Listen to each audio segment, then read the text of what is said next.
Welcome to vTalkInsight, Allocator's Lens Daily for April 13th, 2026. Today, the cross-asset story is a tug-of-war between entrenched Middle East energy shock, sticky inflation, and resilient earnings, all unfolding alongside rapid advances in artificial intelligence that are lifting tech profits but also raising cyber risks for the financial system. Let's start with equities, where these forces collide most visibly in prices and sector performance. In equities, the headline picture is still one of resilience, even as the macro narrative has become more complicated. Major U.S. indices remain near recent highs, with the Nasdaq on an extended winning streak and the main U.S. volatility index falling back toward the high teens after spiking close to 30 earlier this month.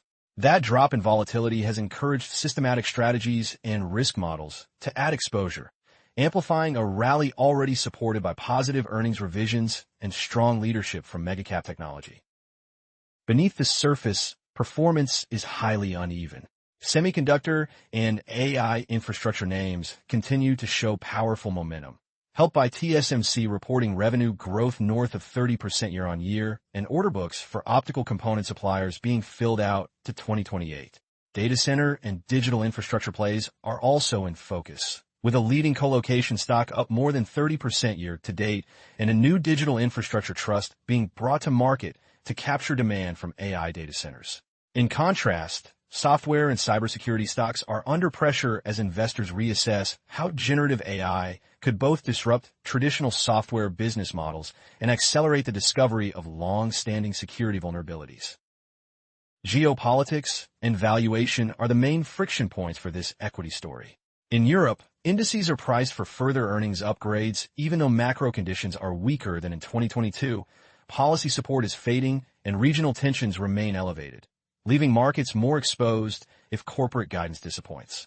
Within Europe, there is a clear split between defensive areas such as healthcare and personal care, which look relatively underappreciated, and more cyclical banks and technology that some see as derated but still dependent on a durable earnings recovery. Globally, energy equities have not kept pace with the latest bounce in crude prices, hinting at investor doubts over how long the commodity spike can last.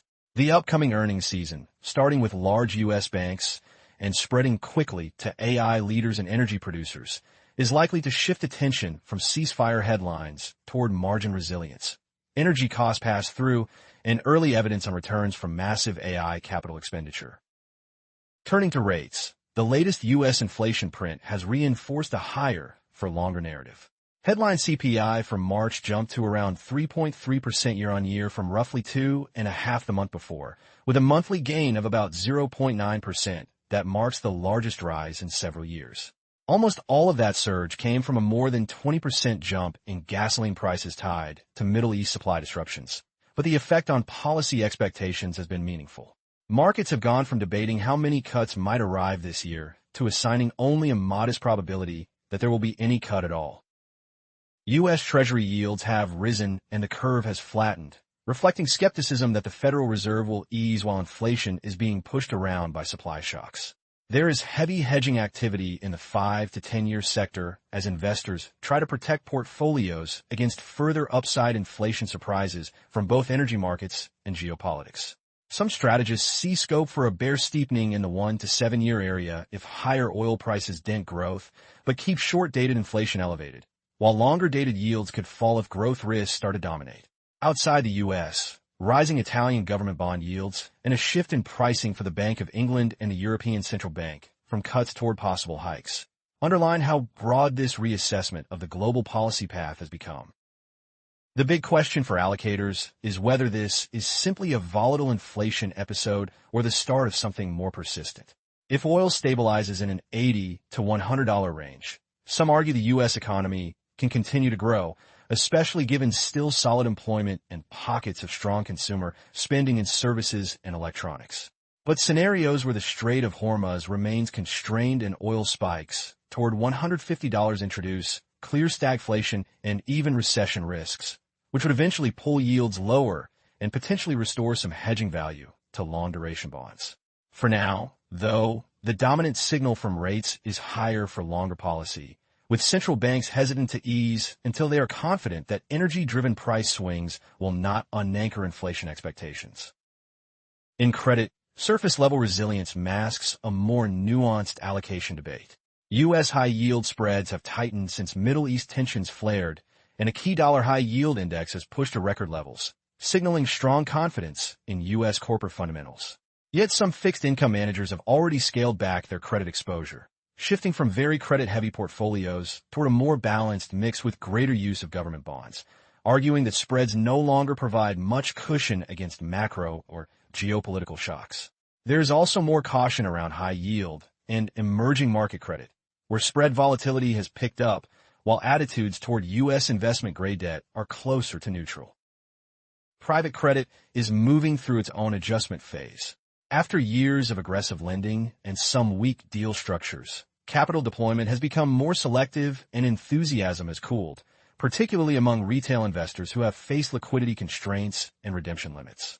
Regulators are increasingly focused on whether complex, illiquid strategies are appropriate for less sophisticated buyers, especially given the long lockups and potential for mis-selling.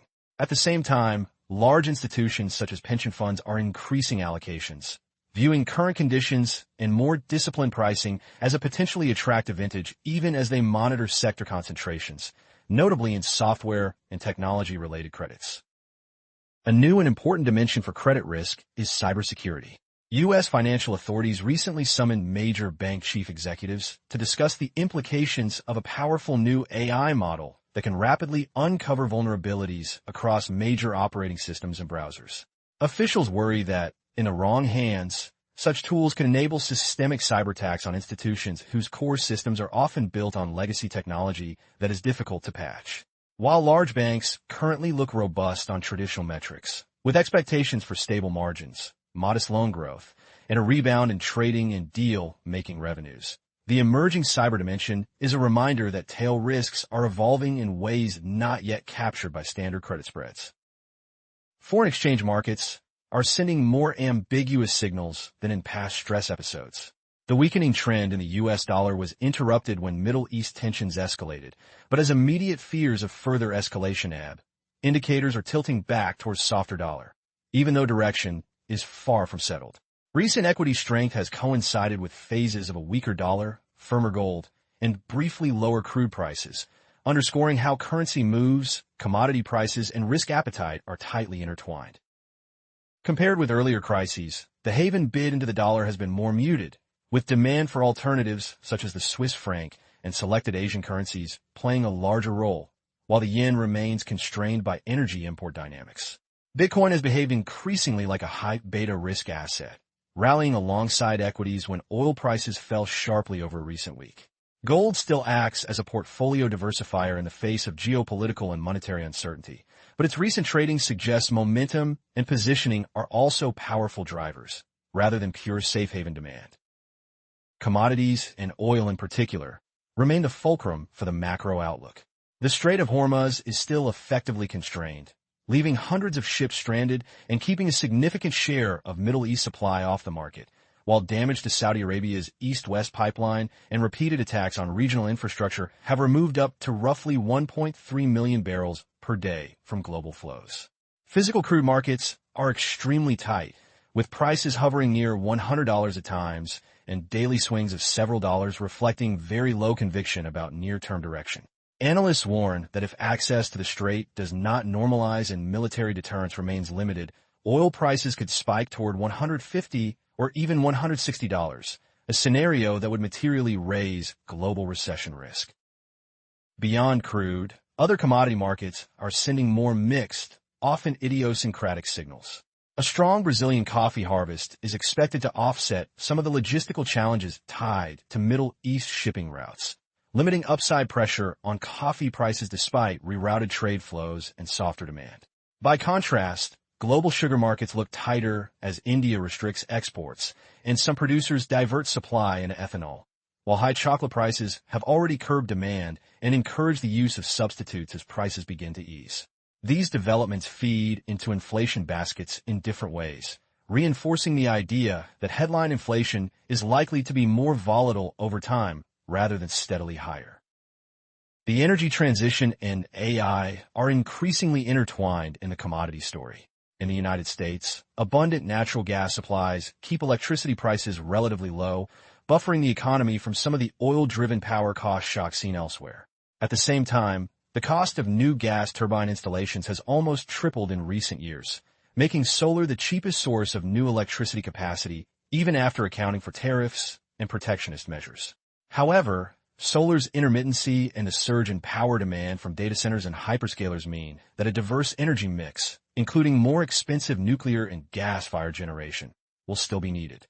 Against this backdrop of volatile inflation and evolving energy needs, many institutional allocators are increasing exposure to real assets such as commodities, infrastructure, and real estate investment trusts as part of their diversification toolkit. Stepping back, the cross-asset picture shows equities leaning on AI-driven growth and solid bank earnings, even as rates markets reprice toward a higher-for-longer stance in response to gasoline-driven inflation and shifting central bank rhetoric. Credit spreads stay tight on the surface, but private credit is normalizing, and AI-enabled cyber risk is adding a new tail for bank and software exposures, just as oil remains the key wildcard for both inflation and growth. FX and gold are offering only partial confirmation of risk appetite, with a softer dollar bias when geopolitical tensions ease, but no clean trend, while commodities, led by a still fragile crude complex, continue to dictate how quickly inflation can settle and how far policymakers can pivot. For allocators, the key watch points now are the next U.S. inflation releases, the opening weeks of bank and tech earnings season, developments in U.S.-Iran negotiations over Gulf shipping lanes, and any regulatory steps on AI usage in financial institutions. This video is for information only and is not investment advice. If you found this video useful, please like and subscribe to @vTalkInsight.